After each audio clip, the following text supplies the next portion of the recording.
Bom dia, pessoal! Na aula de hoje, a gente vai conhecer um pouquinho sobre o átomo e sua representação. Bom, levou muito tempo até que se tornasse acessível à humanidade o conhecimento de como se organizava a matéria. Sabia-se que havia matérias diferentes e outras semelhantes entre si, mas as causas eram desconhecidas. Então, os cientistas da época ficavam intrigados e se perguntavam como poderia haver um número tão grande de compostos. Então, Dalton organizou a primeira teoria atômica.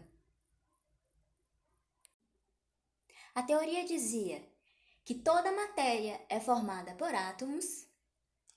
Átomos são indivisíveis e indestrutíveis, e que átomos de um mesmo elemento são quimicamente iguais em todas as suas propriedades.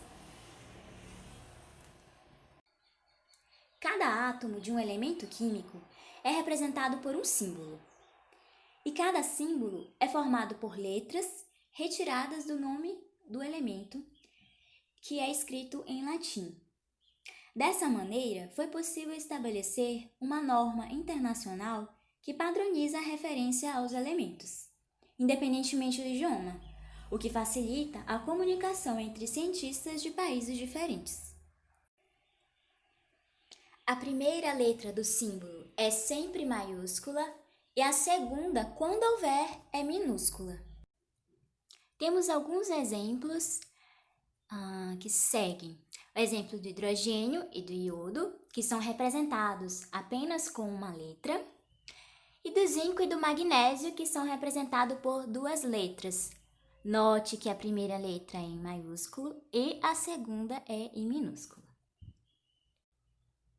Bom, depois dessa explicação, eu quero que vocês me respondam duas perguntas. O que os átomos representam? O que são os símbolos químicos? Como foram criados e por quê?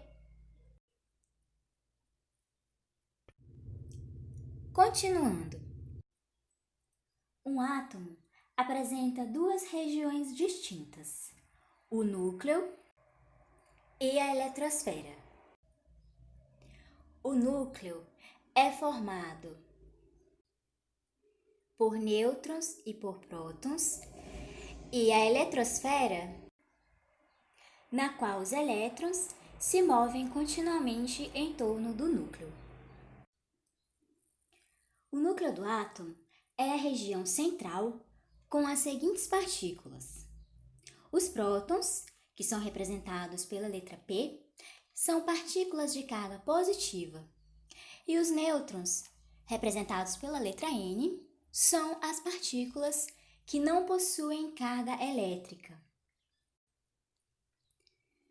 O número de prótons que existe no núcleo de um átomo é denominado número atômico e é representado pela letra Z. A soma do número de prótons e de nêutrons de um átomo determina seu número de massa, que é representado pela letra A. Então, a gente tem a seguinte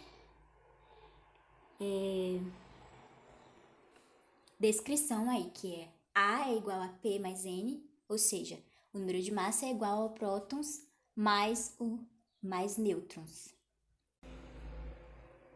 Bem, a eletrosfera é a região formada por camadas ou níveis energéticos em número máximo de 7, nas quais giram os elétrons.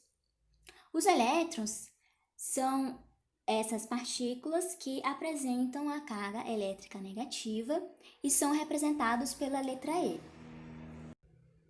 Cada nível da eletrosfera é designado por uma letra que vai de K, que é considerada a mais próxima do núcleo, a Q, que é a mais distante.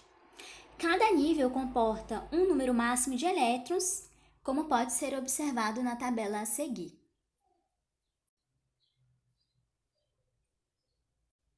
Observe que para cada camada comporta um número máximo de elétrons.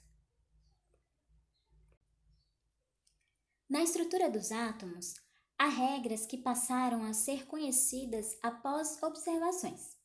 Uma delas é a regra do octeto.